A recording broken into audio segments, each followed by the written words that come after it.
Good morning. I am Betsy Camp, and on behalf of myself and my co-chair, Milton Jones, I welcome you to the Atlanta chapter April of NACD April signature event. We are very excited that so many people registered to join us. And you can see all the attendees in the link contained in the chat function, which, as we all know by now, is at the bottom of the screen. Today, the Atlanta chapter is honored to have a very distinguished group of individuals to enlighten us on innovation. Abhi Mehta is the founder and chairman and CEO of Trisata and is a certified unicorn. Brett Winton is director of research at ARC Investment Management. And our own Robin Bienfait is CEO and founder of Innovate. Rahsaan Shears of KPMG will be moderating their panel discussion. And there will be Q&A after the presentation, but questions can be submitted at any time by use of the chat or Q&A feature. And finally, this event is being recorded and will be sent out to members in a post-event email. As always, I would be remiss not to recognize and thank our Atlanta sponsor, without whose support our programming would not be possible. And I want to extend a very special, warm welcome to our newest sponsor, Northern Trust. Thank all of you. Well, Rahsaan, it looks like it's time to turn it over to you. Thank you so much. I appreciate it. And welcome everyone to our conversation today. I want to again thank our distinguished panelists for what I know will be both a interesting, educational, and entertaining conversation. So our topic today is really around innovation and innovation seat at the board table. And so I'd like to start this conversation really with Robin. Robin, can you expand for us on the notion of how innovation is playing in the boardroom, and really if innovation as a notion is being considered differently than really what companies are hearing from the innovation teams and committees that exist within their walls? Thank you, Rahsaan, and excited to be here on this panel with everyone. I sit on 4 boards as an independent director. Used to sit on the other side of the table at AT&T, BlackBerry, and Samsung. And what I find that sometimes innovation inside the company is more about incremental capabilities. But as an independent director and one responsible to challenge management and our thinking, and with all the innovation around us, because I often think that innovation left the corporation a few years back or is very hard to get done within the corporate walls. One of my friends says that innovation is done by people, not by corporates, but you have a lot of entrepreneurs. I have a global innovation center up here in Peachtree Corners with 90 plus companies that are in tech innovation, and I see it every day. And what I don't see when I'm sitting at the board table is not only innovation at our table, but really leveraging innovation through the lens of setting strategy for the business and wanting to make sure that, as you know, we are directors at the table, that we're there to support the shareholder and to make sure the company is thriving, not just surviving. And to be able to see around the corner is to be able to leverage innovation that's out in the marketplace. So as the board of directors come in to the meetings, we have an abundance of that happening in our day-to-day lives.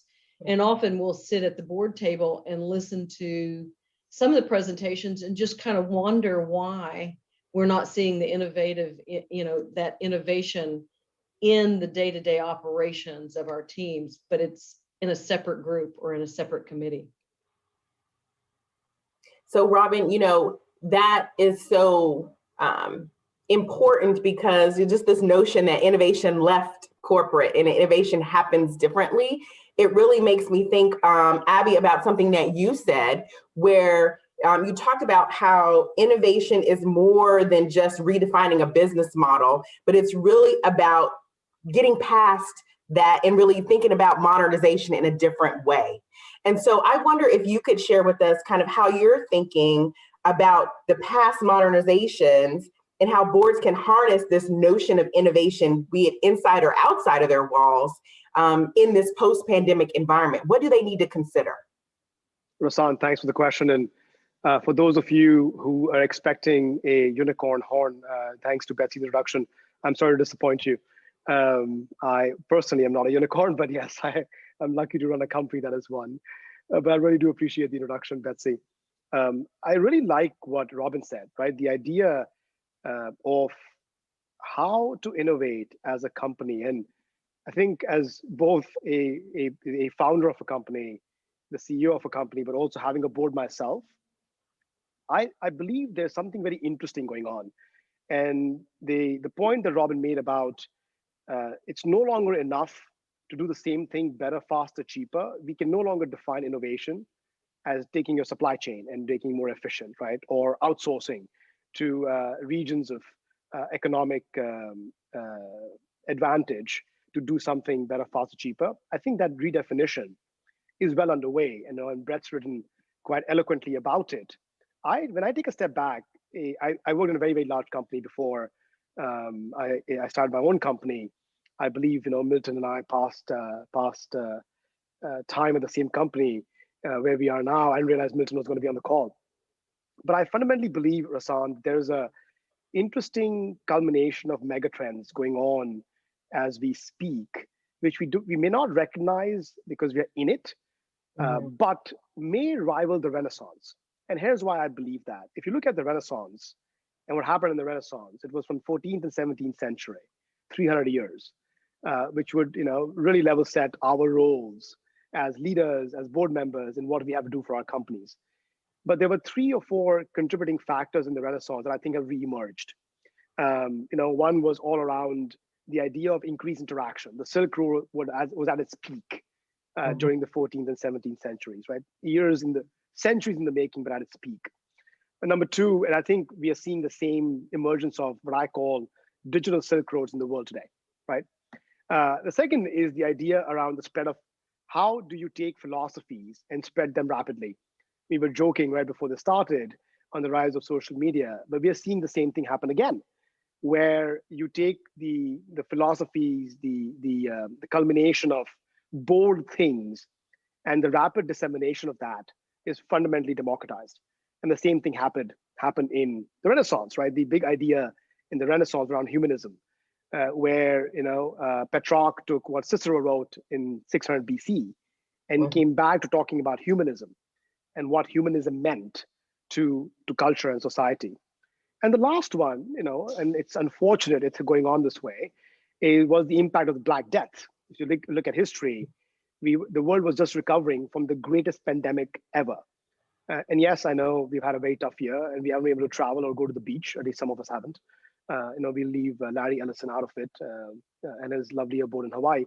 But the idea of recovering from a massive pandemic where, in some estimates, 70 million lives were lost, we have a very similar thing going on today.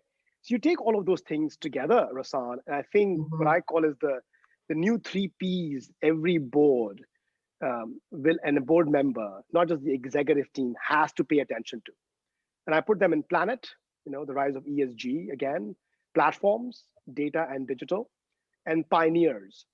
And I do believe the board's role is going to be a patron of this renaissance and allow the pioneers to take risk again, right? Because I think the board's role of mitigating, right? There's a inversion of risk paradigms going on right now, where it's not good enough to avoid risk anymore. You have to embrace it.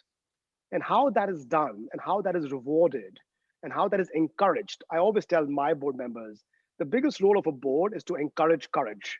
If people have courage, let them show their courage, because it's hard to, stick your neck out or stick your hand out and do something. And I think the boards have to become patrons of this renaissance. And I think, in my opinion, that is the fundamental redefinition of what a board needs to do, and what their role should become if my Right. hypothesis that we are seeing a new renaissance emerge is true. So Abhi, I wrote down a couple of notes, and encourage courage is so powerful. We might need to put that on a mug. And I think it plays right into, Brett, if I pull you into the conversation, a lot of what ARC is looking for in their investment strategy and looking for disruptors and really looking for people who are those pioneers. And so I wonder if you could share with us what you consider when you're evaluating prospects or investment, or thinking about investment strategies, around how the board is actually doing some of what Abhi talked about. Yeah, I mean, I actually want to draw on a couple of things that both Rob and Abhi said. For one thing, people always accuse me of being like going too far back, but Abhi like predated where I was going to go by some 400 or 500 years, I think. But we at ARK Invest, we invest purely in disruptive innovation as it manifests in the public equity space. And I've been director of research since inception in 2014. And the reason we thought that was the right spot to focus client assets is because this really is a unique time in technological economic history. Abhi, you named kind of maybe more philosophical things that are going on. I think the instruments that are enabling kind of that catalytic change are really massive technology platforms that in historical context will be thought of as milepost technologies, really comparable to like the internal combustion engine or electrification. For us, we think AI, gene sequencing, robotics, energy storage, particularly within the mobility space, and cryptocurrency are all major technological platforms that on their own would be sufficient to really disrupt the strategic landscape. And the fact that they are emerging over the same business cycle and converging with each other, amplifying and creating kind of chaotic, a chaotic strategic business environment means from the board level, Robin said, it's not enough just to survive, you have to thrive. Well, I think the distant, like you are either going to die or you're going to thrive. There is a lower middle ground in the business landscape. Like the power curve is steepening, where it's like there will be lower number of companies that does remarkably well and a larger number of companies that gets immolated in the fire of creative destruction. And so from a board perspective, I think that means that was well put. You have to encourage risk taking, because if your executives and leaders aren't taking enough risk of kind of investing and leaning into these platforms, then they are going to be on the burning oil platform that they have to jump off, right? And my sense is in most organizations at the board level, the board is more of like backward looking, trying to eliminate all risk within the organization.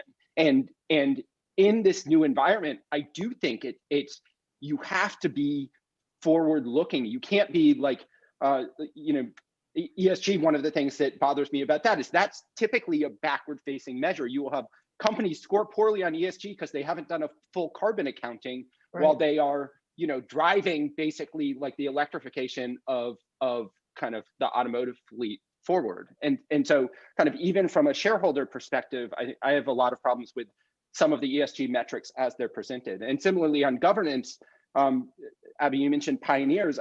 I think that you have to have a company that has strong decision-making velocity to adapt to a more fluid strategic landscape. And so if the board is standing in the way of that decision-making velocity, then that's a board that's disserving its shareholders and its executives. And so at the question, so we look for companies that have a strong mission, concisely stated, such that anybody in the organization, not just at the executive level, can make strategic and tactical decisions with as little friction as possible, where they can say, does this align with what we are trying to do in a very, very kind of high level sense? And that mission also translates into how the board can offer strategic guidance to the executive team.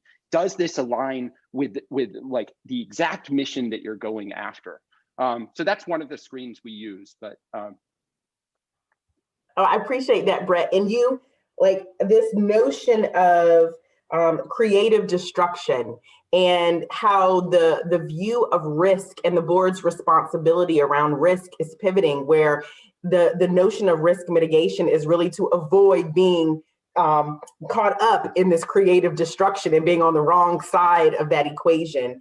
And so, Robin, if I were to come back to you, I would covet your perspective on how boards are really thinking about the required skills and the makeup of the board as a result of this new definition or evolving definition of their role, and the shift in really what that responsibility entails. Well, and as we, and there's several facets here. So let me start with the 4 boards that I'm on are in either banking or the financial insurance space or investing space, and they're all regulated.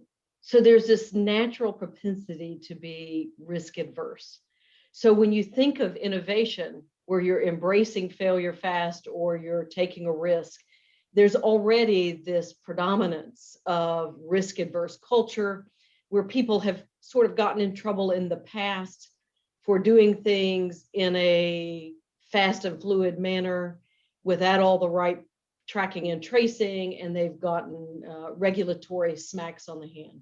And somehow or another, we have to break those chains or build a sidecar, so to speak, to allow an environment to do that rapid, fail fast, fail often, learn quick, see what works, see what doesn't work in a non-penalty zone. And I think the board has a big responsibility to push the organization to build those spaces so that any type of innovative capability that comes to the table that needs to be tested or tried doesn't have to go through the old culture of corporate, you've got to have all this signed off. You've got to have this in the contract. We have to have indemnification over here that in the event this fails over. We've got to be able to think of it differently. And it's the board that can help set that tone with management. I have found in a lot of my companies that I'm as an outside, we try to bring the outside in. So if we learn some of those things from the outside, bring it to the board table, encourage setting up those environments, because it may not be able to be done in the mainstream and the current culture set. So how do we protect that other sidecar, sandbox? There's all kinds of names for it that allows that capability. Some of them, just set up venture funds so that they can be out there exploring and testing and putting their toe in the water.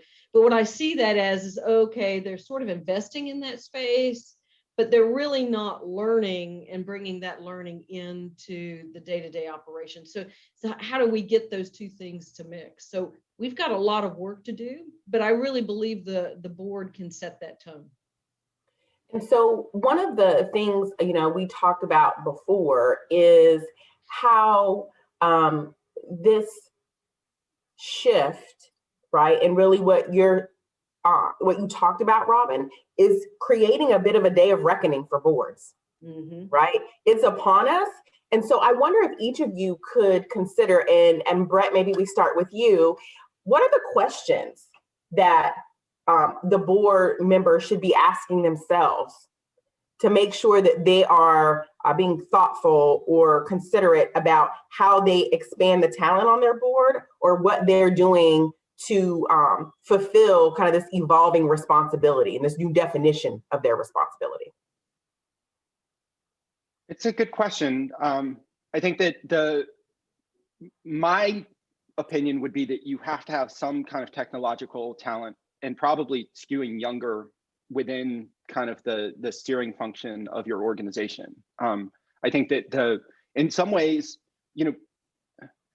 the way we hire within ARC is we are like anti-credentialists. We just hired an analyst who actually, he doesn't have a college degree. And it's because, and he has lots of interesting experience. He started his own company, in software as a service space, and he has technical talent, and he clearly has the Ferrari in the garage in terms of his brain to like do the stuff that we need him to do. But I think that there is a lot of value that comes from wisdom, and you want to seek wisdom, and you need somebody who is kind of closer to the metal in terms of the way in which both society and kind of the technological landscape is shifting, to be aware of kind of the risk vectors that are facing an organization.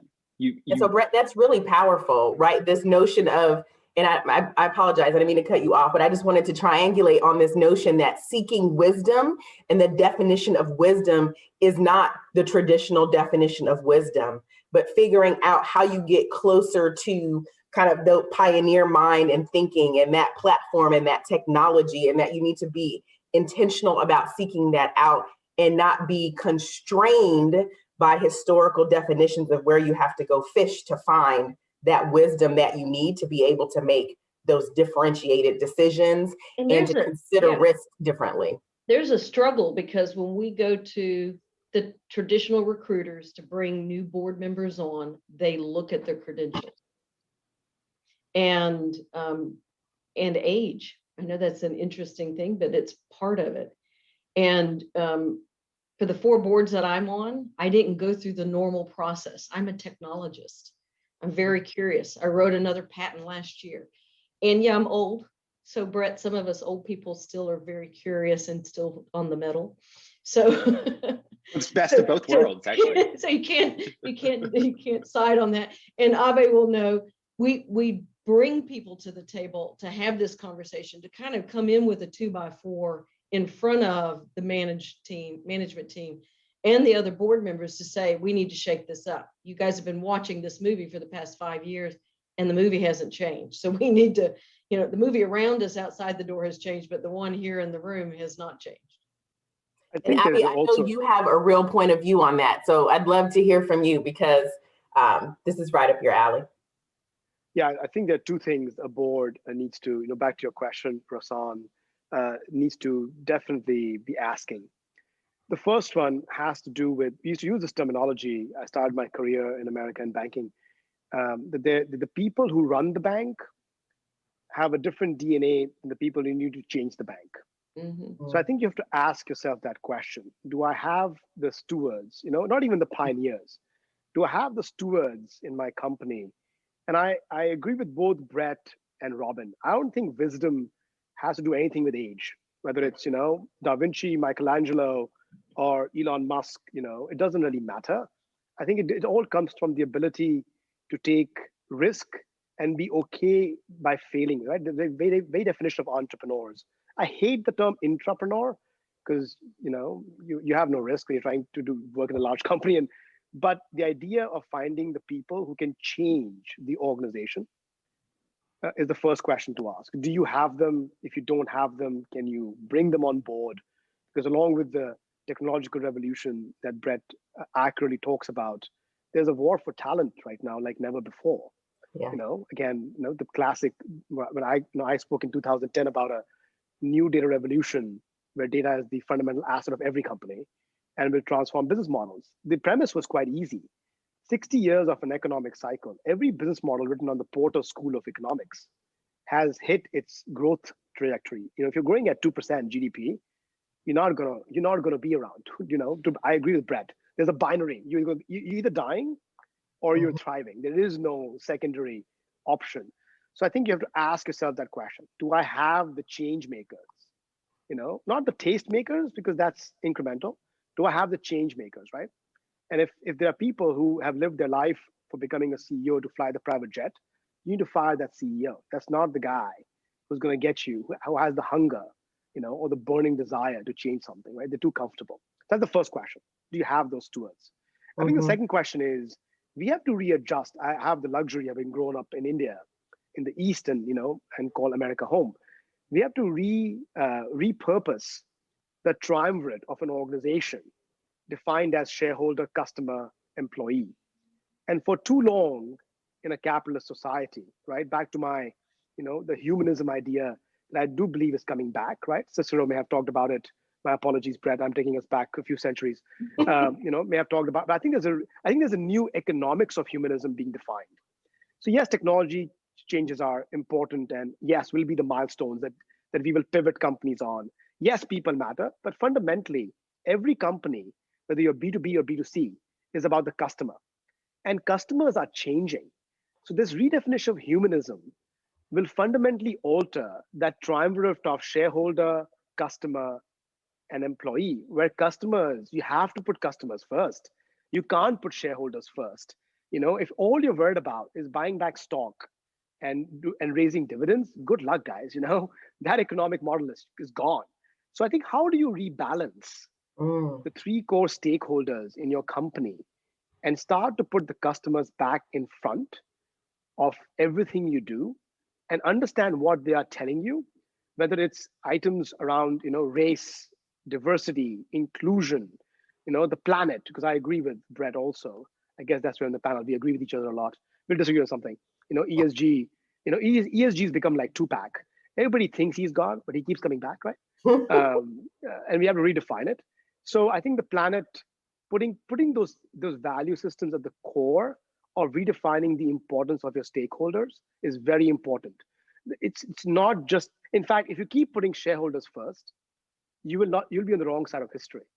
And I think the boards have to have that conversation with the management team on how do we recenter the gravity of a company back to the customer and the employee, and not the shareholder.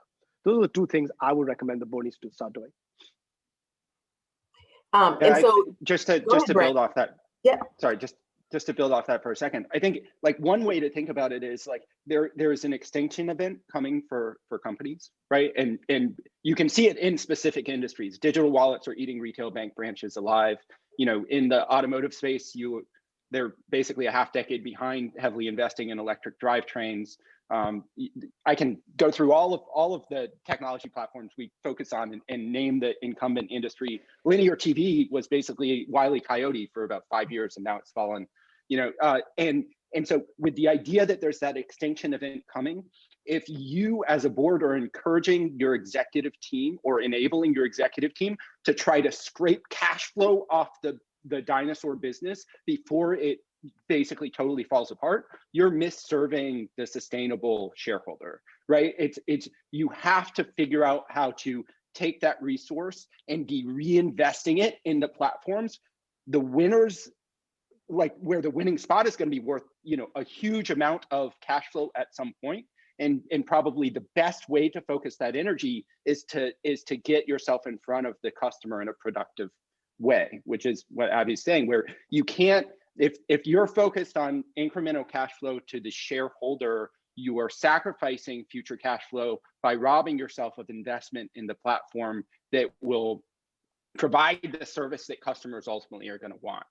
And that's, consider the source. This is coming from someone who I spend all day, every day, kind of forecasting disruptive innovation and thinking about the value accrual that will flow onto those platforms. But I do think it's, and I go back 100 years. I think you have to go back 100 years to see this amount of technological fulfillment. Then you had electrification, you had the telephone, and you had the internal combustion engine all entering the marketplace at the same time. It's really, this is not your normal business environment. It's just not. And so if you act in a way that is liability reducing in 2 business cycles ago, you are going to drive kind of the corporate organization right off the cliff. And then one day you'll look down and you'll be Wile E. Coyote. And it's a long way down. Brett, to your point, I don't think we'll be around. I think these things take centuries to play out. I think the very definition of legacy is something that outlives you. This is going to be the board's legacy, right? To your point, yes. We will not be around, right? Rahsaan is the youngest of all of us. Maybe Rahsaan is around. You and me, Robin's going to outlive us too, because she's super healthy. But you and Brett, you and I will not be even around. Most of the boards will not even be around to see the fruits of the seeds they will sow, because these things are centuries in the making. And I think there's some very fascinating parallels to the Renaissance. I love history. And the more you study it, that was 3 centuries, guys, right? 14th to 17th century. Right. And the seeds were laid. And the seeds were laid in a pandemic called the Black Death. And we can smile and laugh about it now. But, the genius of Da Vinci wasn't known till he was long dead. And I think that's what we have to remember as boards. There's a question I think it came up, but there's a very interesting thing, Rahsaan. In East Asian companies, you could be making washing machines, but your mission statement is about going to be about, I want to change the world. I Right. want to, make the world a cleaner place. And you're washing clothes, right, as a product.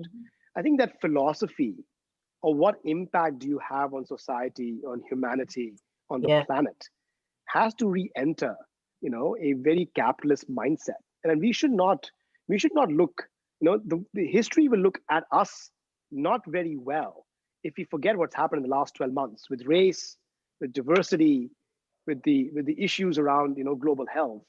If we don't act now as board members, we will not be looked upon kindly, and that's not the definition of legacy. Yeah. And I would say that, and Brett, there's a question in the chat about the notion of the extinction event and what are the dimensions and drivers of this event, and kind of like the time horizon that you imagine. And I know that they have some parallelisms to both. I imagine, I will not cede your answer for you, but I imagine there are some parallelisms to both the propensity of boards and the organizations they govern and their culture to be able to adapt to this convergence of events that are happening around them. But would love your take on really what are the drivers of this situation, and what can boards be on the lookout for to keep themselves from being part of that. I may have lost my internet. Uh-oh. Oh, yes. Back? My internet connection's unstable. Robin, I'm going to pivot to you. You're fine. Okay, so we'll pivot. I'll go over and so I would, and I'll try to be gentle here in a way, because I think there's a lot of companies that are running today that are already extinct. And they just don't know it. And it's like, how do you give them that sign to say, okay, you're still harvesting and you've got this money and you've got this talent around the table. How are you looking at your pivot or around the corner enough to where you can help shift what it is you're doing, or start something new, or understand how to continue harvesting this over there and start? It's hard for people to change. And it's hard also when you've got so many people, they're afraid. Yeah. I think I went through my whole first career. Somebody kept telling me, Robin, you're going to get fired. And I'm like, and so what? I get fired. That's okay. I'll go do something else. And I never got fired. I got promoted. It was kind of a weird, because I thought I was going to get that phone call that says, okay, you've done it again. We're not going to let you out in the field to do that. You're fired. But I didn't get fired.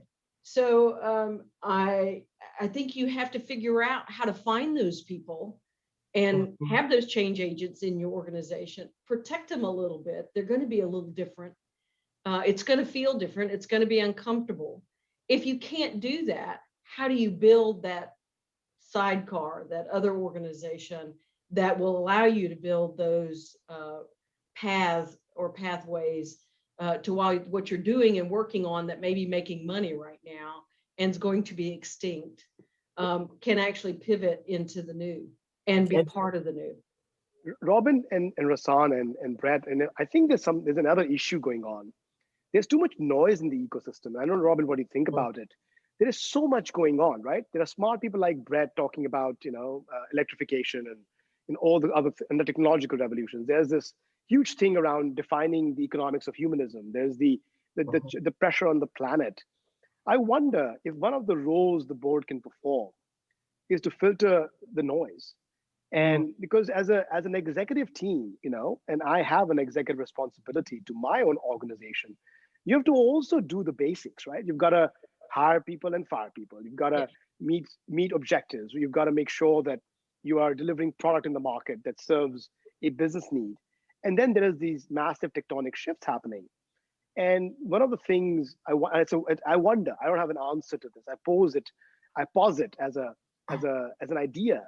Do boards become that, the waterfall that drowns out the noise and clarifies what is it that you can do to avoid the extinction event? Because I don't think, like the dinosaurs, there's going to be one big meteorite and we all I don't think that happens. Just like you don't need one big idea for innovation. You need many small ideas, right? Right. I think it's the same. I don't think there's one big asteroid falling, and Brett writes a big report and every car company is done and only Tesla and Elon Musk is worth $1 trillion, right? I don't think that happens, right? But there's so much noise, and I feel it myself as a leader, and the board acting as that waterfall that drowns out the noise and clarifies the signal. Enables the interesting focus. thing to Yeah, it could be an interesting thing to do, right? Because how do you find courage when you're worried about day in, day out, fighting? If you're a car company, if you're Coca-Cola, and you've got this phenomenal ESG rating from, Refinitiv, which means nothing. You're selling sugar, and again, right? Makes no sense. How does the CEO of Coca-Cola take a step back and say, what should I focus on? Because I have to do these other things to survive. Right. And I wonder if the board assumes that role of providing that clarity. I don't know. It's a question. And Brett, are you back with us? Yeah, in a couple of the boards, and Brett, whenever you're ready to chat, if you're back, just interrupt me. The boards, several of them are very focused. And what's interesting is one of them is we will embrace some of the noise a little bit, but then we will then kind of say, guys, this is what we are doing, and this is where we're going. And that's interesting, but it's not relevant to our conversation right now. We may need to put it over there and figure out how a way to park it, as opposed to allowing to disrupt the conversation constantly. But I agree with you, Abhi. We don't know. Go ahead, Brett. I'll circle back and try to. Am I coming through now? It's embarrassing when you study tech and then your tech fails, but this is how it works. I think one of the way in which we identify kind of these milepost technologies is they all have steep cost declines. They all cut across sectors, and they're all platforms atop which other innovations are being built. And those align themselves. It makes it very hard for an incumbent provider to respond to those innovations because they're coming from like adjacent and outside, because a lot of the consultants and the analysts on Wall Street who are covering the companies are themselves specialists within that sector, and so they're not studying the innovation. This is exactly what happened with electrification of the drivetrain. It was not only serving the executives weren't investing, their shareholders weren't pushing them to invest, and so kind of like and the analysts who were covering the companies weren't pushing them because the analysts weren't experts in the technology either. And so from a incumbent provider perspective,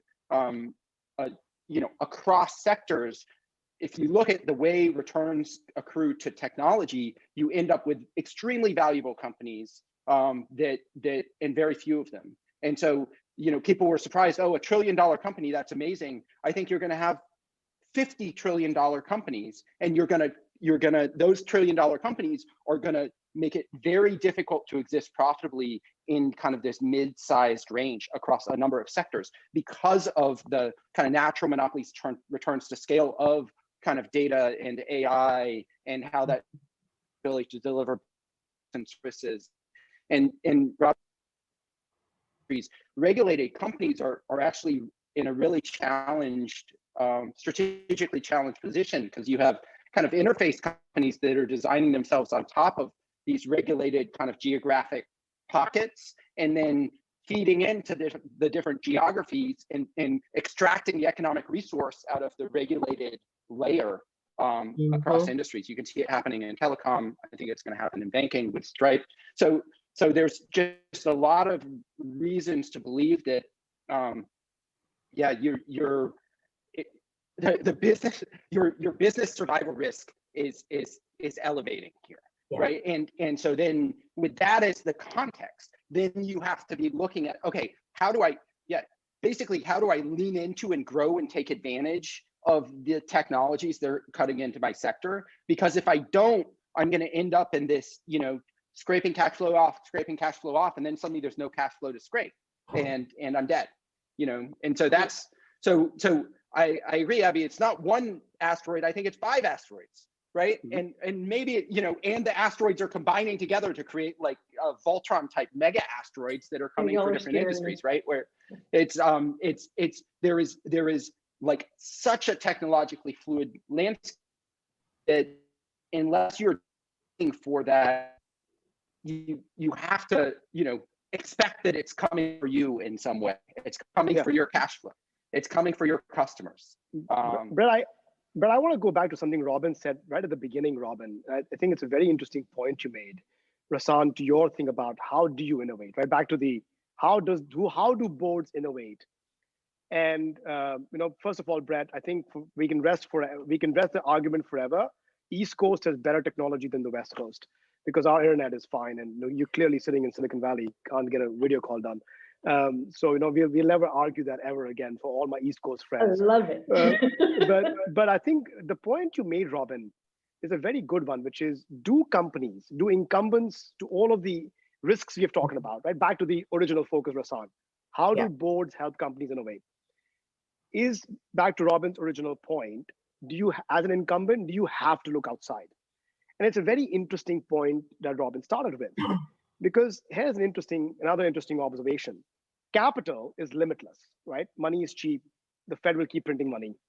So when capital is limitless and talent is not, right? Because talent is finite, especially about the big tectonic trends that Brett talks about. There's not that many people who can do AI, who can do data assets, who can do platforms, who can do electrification of the drivetrain. There's just not that many people there, right? So if talent is limited and capital is limitless, is there a view, Robin, back to your original posit, that an incumbent has to look outside? I'll use our example, right? Treseda was started with the premise that data is a utility and data will be freely available. And the technologies to harness intelligence from data are free, right? Going back to Google, Facebook, I was at MIT, studied the technologies. So my positive starting a company was, if an incumbent needs to build the same amount of assets where the marginal cost of contributing to an economic value is zero, so you can serve, right, classic economics, you can serve a new search result, a new social media for no cost and sell it for a penny, it's all profit. My positive became the incumbents won't be able to hire the talent, so they will have to buy innovation. That's why we have a company called Treseda, which is a unicorn. Did not change my life, but is interesting. So go back to your point, Robin. Is that the only mechanism? Limitless capital, limited talent, and incumbents have no choice but to find these providers of these new technologies, platforms, ideas, milestones, whatever you want to call them, in order to build on top.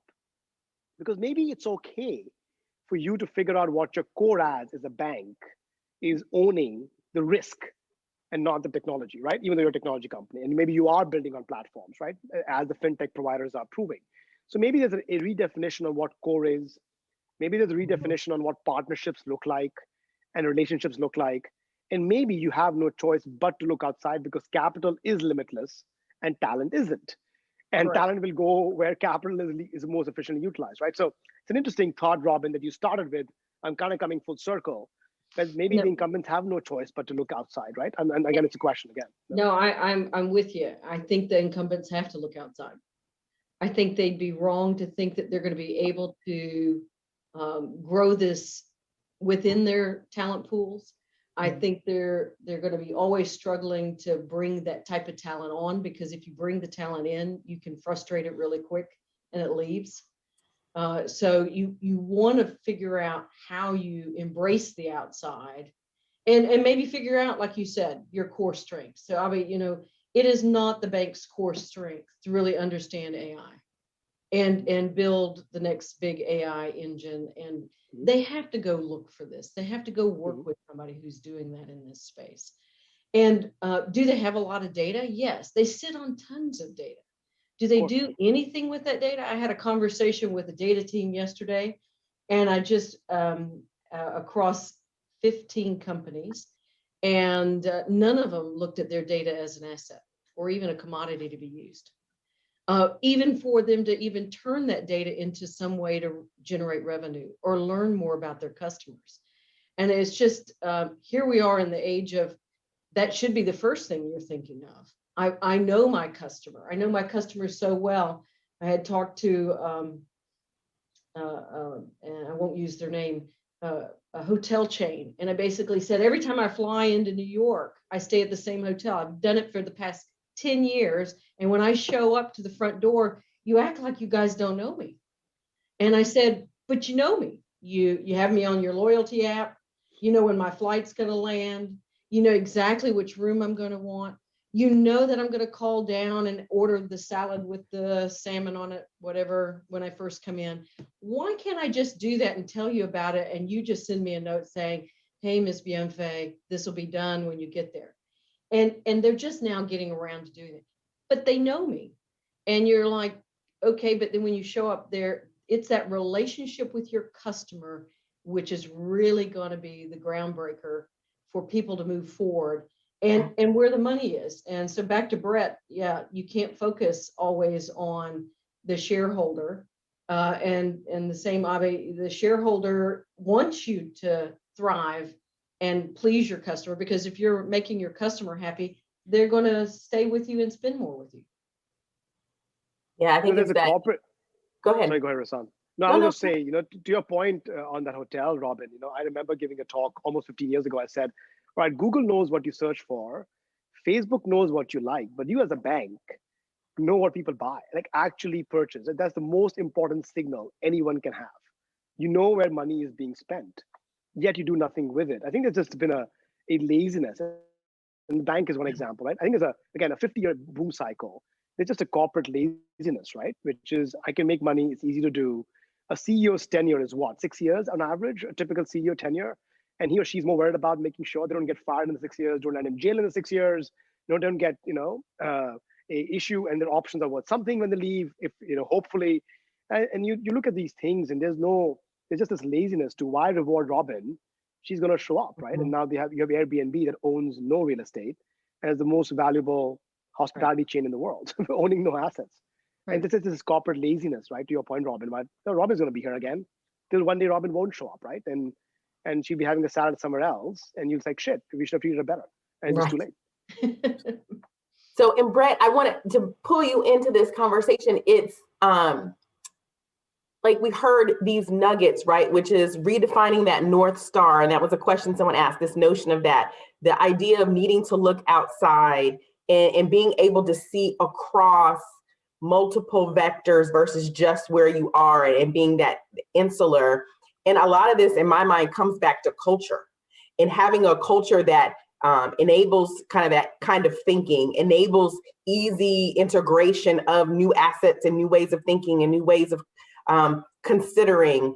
What do you look for, or what do you see that's successful when you're thinking about investing?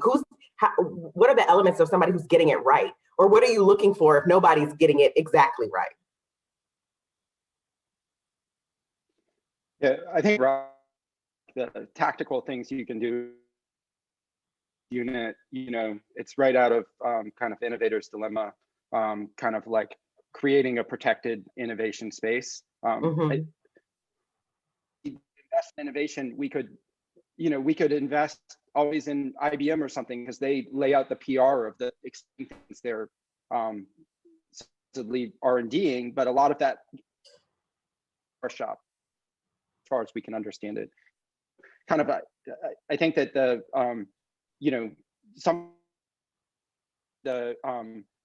the resources aren't shared between the innovation team and the other team. Protect from, like the internal. I'll give you an example.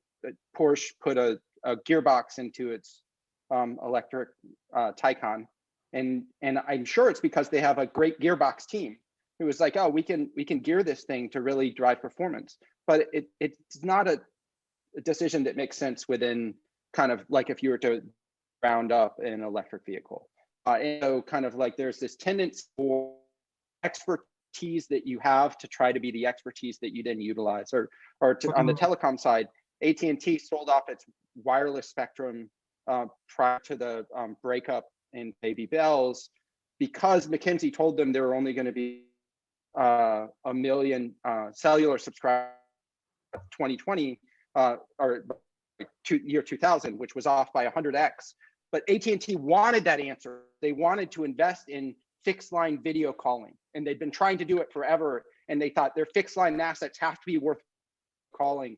So the strategy pursue. And so they were relieved to hear they didn't need to focus on wireless.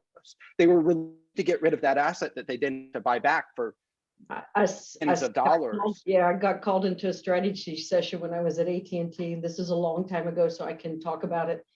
And they were all sitting around the table talking about what the cost of long distance was going to be. Oh, it's got to go down from a quarter to a dime. And I'm sitting and listening to this. I said, guys, long distance from Alabama to Georgia or Georgia to New York is going to be free.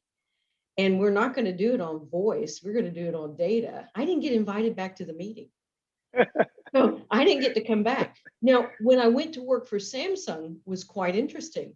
I'm in this first meeting. There's this massive debate raging in the meeting. I'm thinking, okay, everybody's mad with each other. I'm not really sure what it is. The guy's making $45.8 billion and he didn't make $46 billion. What are we trying to figure out? Come out of the meeting and they were trying to figure out what they did wrong in their forecasting model. And that the person who owned that business didn't hit the number. And they actually, with their teams, put 2 teams on the field to compete with each other as they're doing design. And it's almost like you've got these 2 commando units working inside the organization, running around, snooping on the other one. And then when the team that wins to go to production, guess which team they take out to dinner and celebrate? The losing team, because they made the winning team even better and more competitive. So it's such a different cultural environment. For us Americans, it's very, it feels very contentious and yet it's very embraced in that culture. And so it's just like, how do we bring that to the table so that people know that it's okay to challenge inside?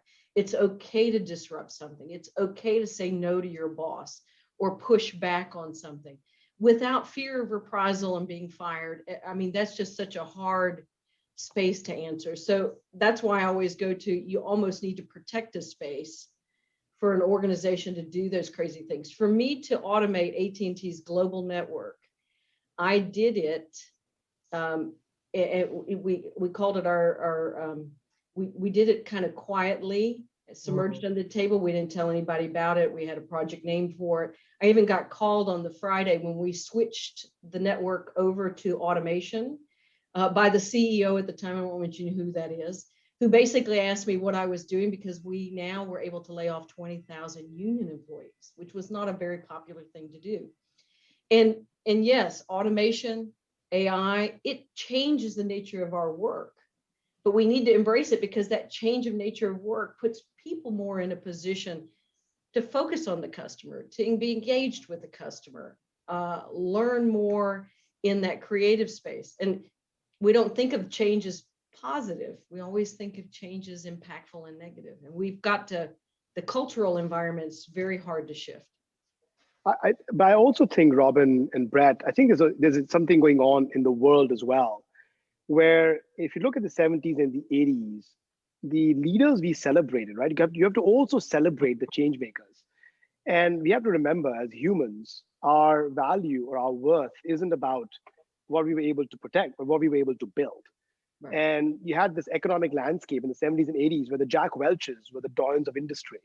And Jack's signature move was 30-30-30, which is 30% of all my business needs to be in a cheap location. And, he was celebrated to reduce the costs of GE. GE stock should be a great reference for any board member to go back and look at a legacy that was celebrated, which shouldn't have been, because in essence, he killed innovation and GE, right? Thomas Edison's company was killed by Welch. Now, I know it's a very unpopular thing to say, but that is the reality. And that is what was celebrated by boards and by companies. And you're back in this mode again, where suddenly an Elon Musk goes from being crazy to, revolutionary.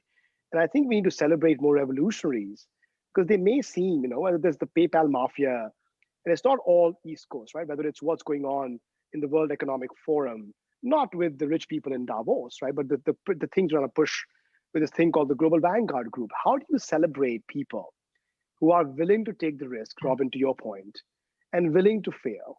When the book that every CEO that we see in these incumbents read on leadership was written by Jack Welch, which, and I think GE stock was $8 or $10, at least a few weeks ago. How do you, why do we look at the incrementalism around better, faster, cheaper? But that's what we celebrate, right? So how do you change that mindset of celebrating the change makers again? And hopefully that happens. Hopefully this is the start of that, where, when Grab goes IPO, or or Uber comes up with something interesting, or you look at what's going on with nanotechnology and quantum computing and AI, which is still very early.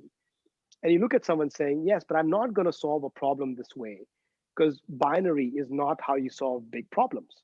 You've got to look at quantum ways of going after it. It may seem crazy, it may seem risky, it may seem illogical. 9 or 10 people will probably fail, but that's okay. Let's celebrate those. And in the hope that they are creating a revolution that other things will be built on, right? We don't know yet if Tesla is going to be the winner in the electrification. I think what he has done is started a revolution where the ultimate winner, right? There's a very interesting statistic. If you look at any stock metric, where the winners of 10 years ago are no longer the winners 10 years from now. But I think he started a revolution, which is very, very interesting and will fundamentally redefine transportation of going from A to B and what that going from A to B looks like. Is going to be fascinating to watch. And I'm glad that those change makers are being celebrated again, because there was a time where they weren't, right? We were looking for the next Jack Welch. All due respect to Jack Welch. Robin, I have a question actually for you from the board perspective, because it's all well and good for me to be like, you have to take risk, and Abhi, you're like, get out on basically farther on the risk spectrum. I think that's the right thing to do, but no, a board doesn't get sued or face liability if they kind of die death by 1,000 cuts. They face liability if they suddenly bankrupt, right? And so if like you're in a risk environment where there's one winner that is 100x return and there's 9 losers that are zeros, and the boards of the 9 losers are all going to get sued, and the board of the one winner, yes, good outcome, right? But there is a separate equilibrium where it's like, well, we'll just slowly die. And that's not the way you think about it. You're saying, well, I'm liability reducing here. Like how does the board address that problem? Yeah, it's a hard balance, because any one of your board members, they may be only on the board for 5, maybe 6, 7 years. And even in those scenarios, are they really wanting to disrupt the apple cart, or are they just showing up to the meeting? I will tell you, the boards I'm on are very engaged board members. When they came looking for me, I'm not a banker, I'm not an insurance person. And what I find sometimes when I do ask a question at the table, everybody gets kind of quiet because I'm kind of poking at things. And yet they invited me to the table. And so what we miss out on right now because of COVID is we don't have the little side room chats, because we're all on Zoom. So, typically when those would happen, well, we take a break, or there's lunch, or there's something, and we're in the side room and somebody says, why were you asking that? Or why do you think? I said, well, we've got so much data. I'm just surprised we don't have a data scientist somewhere in the room trying to decide what are we going to do with all this data. And we should be working on the data element of this. And so I give him a little example. I said, do you think 23andMe is out there trying to cure everybody's DNA and know who's, what planet you're from? No, they're pulling the data so they can sell the data to people like J&J that need to test against that DNA. And so they've got a different business model that we don't think about, that they're monetizing that data in big ways that actually benefit us. And yet they're not out on their front foot telling you about that. But even like Abhi said, with the bank, we know what they buy. We see what they buy every day and who they buy from. Now, they might have looked on 15 different screens to purchase, but we know where they actually made that transaction. And that transactional data is very powerful for anybody to link up and understand where the new flow of e-commerce is going to be. Robin, why did you become a board member? Because I'm investing in my innovation. And 2, I still think I have something to offer to the corporates, kind of helping them see around the corner. I found that when I did transition and I'm coaching these 90+ tech teams, I love that because I'm on the forefront of innovation, but having a foot still in the corporate space and being able to help move them along and think differently, and work on big problems, because there are big problems at the table, was rather intriguing. So yeah, it's nice to be able to do all those things together. But is it also frustrating, back to Brett's point, right? I think, and I only say it because there's so many risks as a board member anyways, right? Amongst everything going on in the world. Is it also frustrating that you can see around the corner, but you're one of 8 people in the room and you have 1 vote, not the CEO's or the chairman's vote, and there's only that much you can do? Is that frustrating? Well, it's not frustrating. Mainly when they call you on the phone and they say, Robin, we're getting ready to hire a new global CIO. We want you to help us find that person, or a new global CTO. And if you go through, and I apologize up front, if you go through the traditional recruiters, they usually look for somebody who's already got global CIO on their tag because they're easier to sell through the channel. But I will bring somebody who's in that second seat that's been the disruptor or been the big change agent. And so you really need to look at this person, because they worked in this space on these things and were able to enable. And no, they don't have the CIO label today, but you need to give them an opportunity to show you what they've done. So it gives me another avenue to promote some people. That's awesome. And you are definitely a change agent for the industry, so we appreciate that.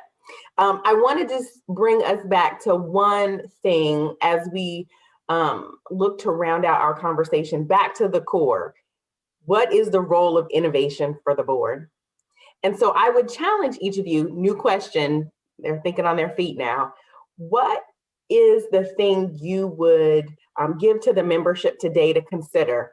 Things they should do for themselves, things they should challenge their peers on the boards in which they reside, and things they should challenge in the organizations where they have leverage to keep them from falling into the trap, of enabling a culture that's not driving the innovation forward, or to really encourage that courage. Like, are there tactical things that either you all are seeing in the market, or Robin, that you have seen across the boards that you're on that people can do? So anyway. I'll start as we get to see strategy every year. We get to set strategy. We work with a lot of outside consultants to set strategy. And I think as a board, it is our jobs to really challenge that strategy, and challenge it in a way that it's not just a good strategy for this year or next year, but a strategy that sets us up to be successful in the years to come. And understanding maybe where we've got to protect a few things to make sure that strategy happens. And in some cases is telling the shareholder, you're not going to make your ROI this year because we need to get to that platform. And that's a hard conversation. That's a hard one, but right, it's I think back to Brett, you said it, where it's maybe you miss it for right now, but it's setting you up for long term. You have that greater gain coming, and understanding that and being next to that. So I don't know, Brett or Abhi, you have any thoughts? Brett, you go first. Okay. I mean, I think that you need to educate yourself on kind of the technology platforms that are impacting businesses first. I don't think any board member can give good strategic guidance without having like a understanding of how the strategic landscape is shifting. So you can read our research, you can read, there's lots of books, I mean, I think understanding blockchain and cryptocurrency, understanding deep learning and AI and kind of the profound advances that that's providing. If you have any adjacent touching to the healthcare space, you need to look at gene sequencing and editing, thinking about how AI impacts robotics and how kind of basically energy storage is going to impact the mobility space. Like, these are all really profound platform shifts that change the unit economics of all different kinds of businesses within and outside of tech. And so you have to have that base level of knowledge to then offer the right strategic guidance. And so that would be my first kind of assertion, that it's, you really owe it to, as your position on the board, to educate yourself and think deeply about what this means for this particular business, because you actually have the luxury of kind of time to try to think about those things, whereas the executive team, really maybe trying to churn and burn on the metrics they're trying to hit, and can be potentially head down focused to the exclusion of something that will cut across the bow if they're not being given that steering and guidance. And Brett, I love that. That speaks to, Abhi, kind of the notion you said of being like the waterfall to quiet the noise, and being able to understand kind of that cross section of disruptors that are out there, and what the executive team may not be considering because it's outside of their purview or their realm of expertise, but is going to blindside them, right? Allowing the space to know when to shift and when to focus. But Abhi, your thoughts? Right. Yeah, Rahsaan, I think we're going to make it a little bit more fun. I think we're going to give them a bolder challenge. I think there's a fundamental reshaping of the world going on. Brett has a very unique perspective in it. Robin's a perspective in it. I'm assuming everybody on this call who's listening to us has their own perspectives. I break it into 3 core components, which is the reshaping of the planet, the reshaping of platforms, broadly defined, and I think the reshaping of pioneers, which is for me the economics of humanism. And I think the board needs to challenge their companies to pick an experiment in each of these, or whether on the planetary side, whether it's governance, societal, or environmental, you don't have a choice, right? We don't have a choice as humanity to not do something. But on the platforms, data, digital, defined by the automation of human effort, which is what deep learning AI promise. The automation of the services economy is here, right? When agriculture got automated, people moved to manufacturing. Manufacturing got automated, people moved to services. 60 years of services being human, the consultants better watch out. They can't keep telling the time that you want to see and not do some. I know, Rahsaan, you're one, but you're a good one. But I think the understanding of automation of complex human processes here, and platforms will enable that. You got to do an experiment there. I think the economics of humanism are very important, right? Yeah. And be a pioneer in understanding how that redefines customers, whether it's diversity, inclusion, legal, equality, whatever that's defined as. I don't think we as humans, we as board members can overlook them. So maybe in the next, whatever time you've got left on the board, pick one experiment in each and find what that looks like, right? It's okay for the experiment to fail, but you have to act now, because legacies are defined by what outlives us, not what we do in our lives. I think that's our opportunity as board members, as leaders in our communities, in our societies. Abhi, that is a great summation, and really having the courage to do the work to enable the legacy that outlives you, right? What an awesome challenge to the membership and the participants today, and those who will listen to this in the future. So thank you all again for your time, for your candor, for your challenge and your insight. This has been a wonderful discussion, and I've just been thrilled to be able to be a part. And so, Robin, any last words?